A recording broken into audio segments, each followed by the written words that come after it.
Hello and welcome to Movies with My Dad, the podcast where I, film critic Tina Kakadelis, take my dad Stratis to the movies. This week we saw The Phoenician Scheme, directed by Wes Anderson, starring Benicio del Toro, Mia Treepleton, and so many more. Join us on the spoiler-filled car ride home.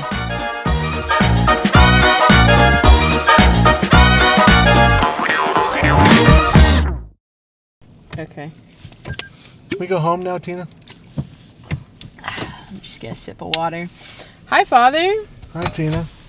What do we see? I want to go to bed. She's speaking again. What I hate it when the car talks to us. What keyword Hi, are you Father. saying? Hello, Father.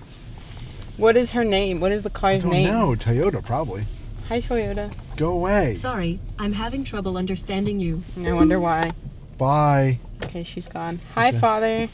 What did we see? Phoenician something or other? Oh, I should probably put my allergy meds down. They're just knocking around. Yeah, the Phoenician Scheme. That's the closest you've been. That is, but it's sort of Greek. Okay. You want to stop it there? Are you good? You're done? Yeah, I'm done. Can this be over now? Okay, what's the plot? There was a plot? Oh my god. You give some background on this because I'd like to see you say what the plot is. As we were watching it, I was like, I don't know if you've actually seen a Wes Anderson movie before. I've only seen trailers for Wes Anderson. And they all look interesting in a trailer. This looked interesting in a trailer. Little did I know there's nothing else there. Yeah. Well, no, you're the critic. You're supposed to explain this to me. Okay. Because this made... All right, let's give some context to people that don't know who Wes Anderson is. Are there people who don't know who Wes Anderson is? I'm sure. If your sister listens to this, she won't know who Wes Anderson is. I guarantee you Michelle knows who Wes Anderson is. Guarantee you Michelle knows Wes Anderson. All right. Fine. Mom knows Wes Anderson. Fine. I think people know who Wes Anderson is. So it's just me and everyone else. No, you know who Wes Anderson is, but how immediately did you recognize that this was a Wes Anderson movie? Oh, instantly. Exactly. Everybody knows him. He has a specific style. And that's very obvious from the get-go. So explain why. His style? What was this movie? It was about father and daughters. No, it wasn't. What was this movie? It was about father and daughter. No. I'm not even giving you that. Oh my god, there happened to be a father plot. And a daughter in it, but this movie was not about father. Okay, it was about a very was industrial... it about something? A business tycoon who You're implying that there was a story. Oh my god, do you want me to tell you what happened or not? You can't keep saying no. Something happened. You were in there for an hour and a half. Things happened. It was 5 hours. It was an hour and a half. Are you serious? It started... And I think I took a nap partway through it, too.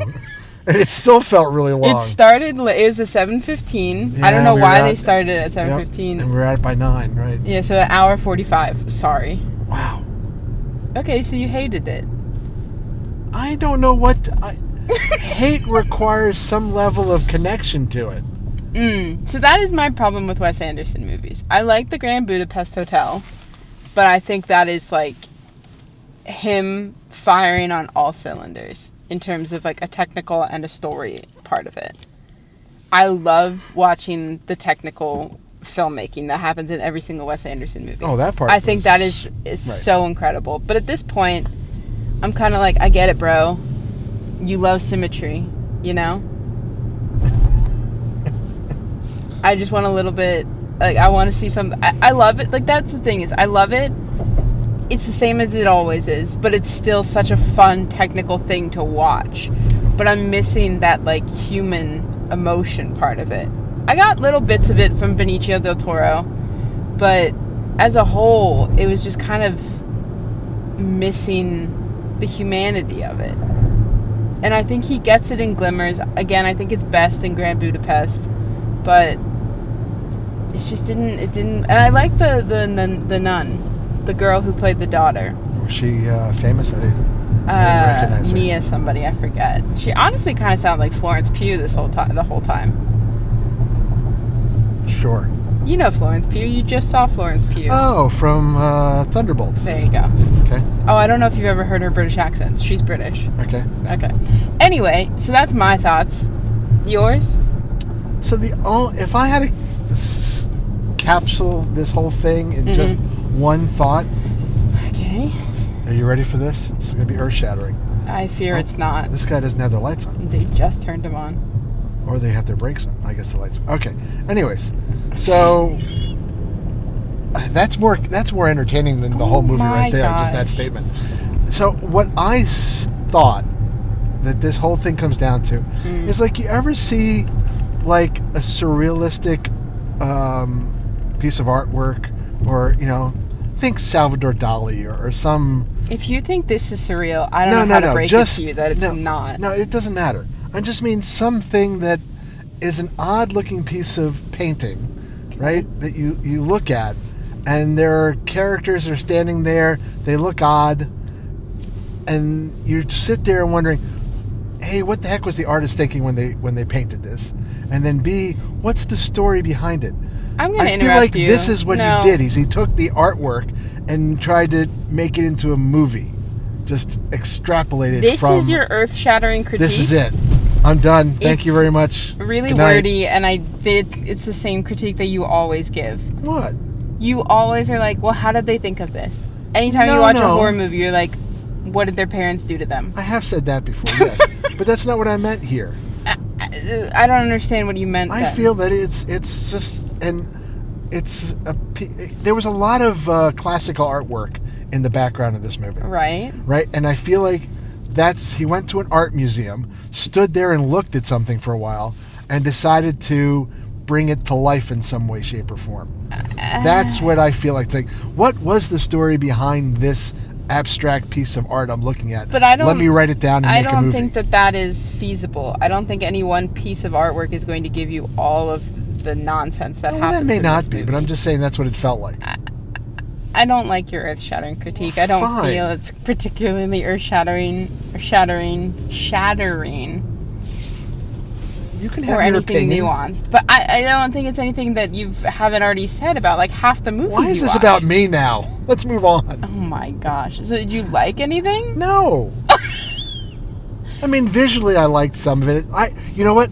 Perfectly fine if this was about a 15 or 20 minute short film.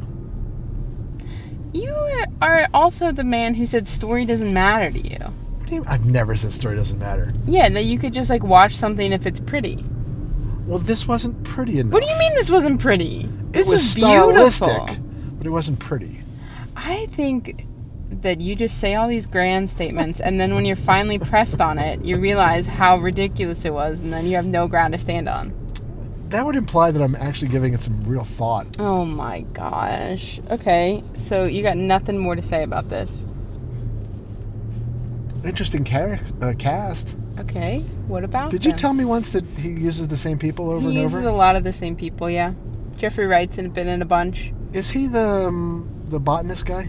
Not botanist, the insect guy. That's Michael Who's Cera. That? Michael Cera, that's who it is. Yeah, from like Arrested Development and stuff. Ah, yes, and I'll admit this, but when I saw his name up in the credits at the beginning, yeah, I thought it was the wrestler guy. John Cena? Cena, that's it. I was hoping he was going to show up somewhere.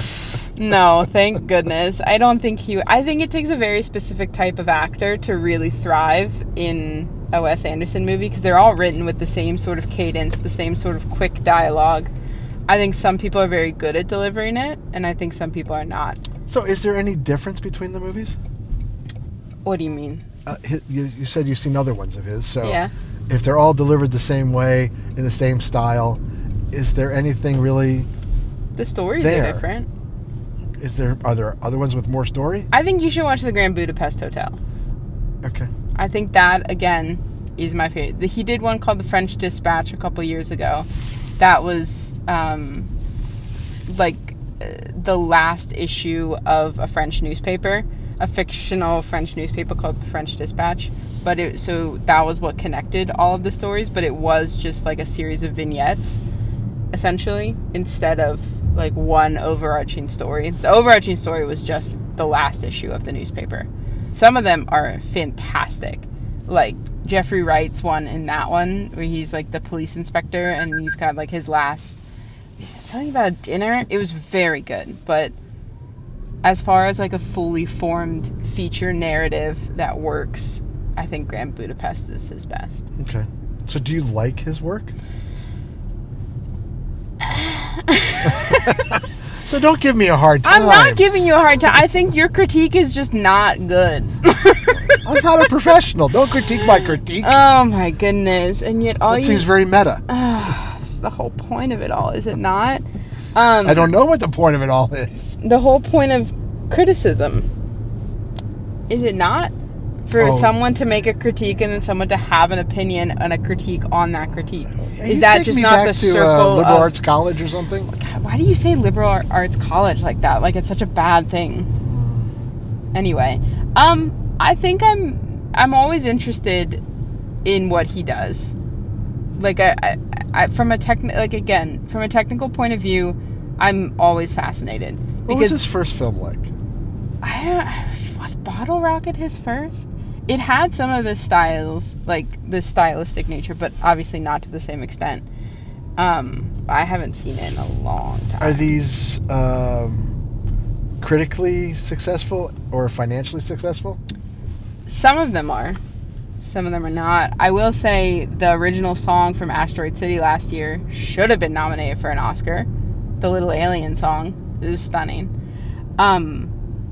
Usually he gets some sort of, like, a production design or cinematography, I think, is what's mostly celebrated from his work. But, I mean, I just think about all of the different setups. Like, every single time that camera has to move is just a feat in itself. Oh, sure. And so it's interested like the in equivalent of Citizen Kane, right? You haven't seen Citizen Kane. I have seen Citizen Kane. I don't believe that. More than once. I don't believe that for a second. But I don't like the movie. No. But it's evidently known for all the things. Yeah, it's very... Well, people like the story, too. I don't particularly like the story. But all the cinematography in it, all the different... Yeah, a lot of the camera design, like the camera movements are what we now take for granted as, like, the norm. But that was pretty groundbreaking. I think a lot of people try to copy Wes Anderson's style to lesser and greater effects. I could see that, where you use this as a style that you want to use in some other kind of movie. What do you mean? Well, if you're a director, you can be influenced by this, and then you can turn it into something else that has maybe more story that I can follow. I can't follow it. I didn't understand where they were going with it. They're not really going places with it. That's what I mean. It's kind of just vibes. You just riding on vibes for an hour. It didn't pull me emotionally, and a movie for me has to engage me emotionally. I do agree that is what I feel like he struggles with everything being so technically rehearsed and such, like, has to work on a dime. You know what I'm saying? Like, everything is rehearsed. Oh, it's precision. Yes, it's absolutely precision. But I feel like that no life loses. Yeah. And that's why it doesn't always work for me. But like I said, Grand Budapest That's really the difference works. between, like, a German automobile. What the? Very fine, detailed, and precision. And an Italian automobile may not be quite as defined precision, but it is a beautiful thing of art that moves you emotionally. Aren't some... How about that? Does that No, count? because I don't know what on earth German or Italian cars look like. Oh, House of Gucci. That's my immediate. Great. I'm gonna take you back and make you watch Ferrari again. No. Oh, that's what I was thinking of. But it is just Adam Driver in another bad Italian accent. Oh, House of Gucci? Yeah. Oh, okay. And I do think that he drove a Ferrari in House of Gucci. Okay, we're nearing home, and you haven't really said anything productive, and neither have I.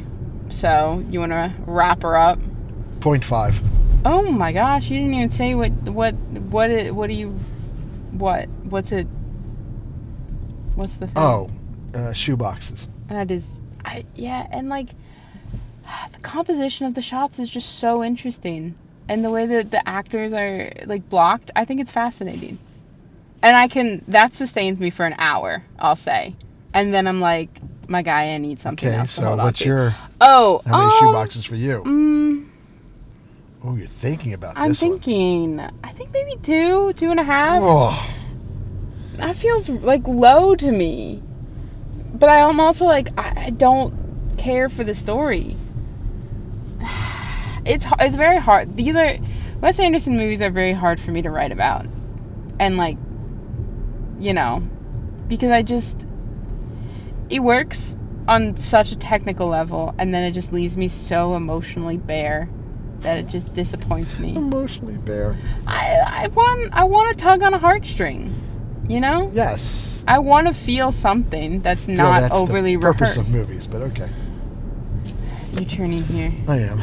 Okay, well, Right that's or it. left? Right. Really? Yep. Oh, My goodness. I didn't know which side it was. This way. Okay. I'm letting you off over here. Oh, but it's up there. Isn't it right there? It's right there. Why don't you just pull into the driveway? Do you hate me? Because I don't want to back up on this street. I almost got killed the other day when I did it. Okay, well then pull into that person's driveway. No. So you're making me cross the road? Yes, you'll have to be quick as a bunny. Oh my goodness. Okay, good night. Good night, Tina.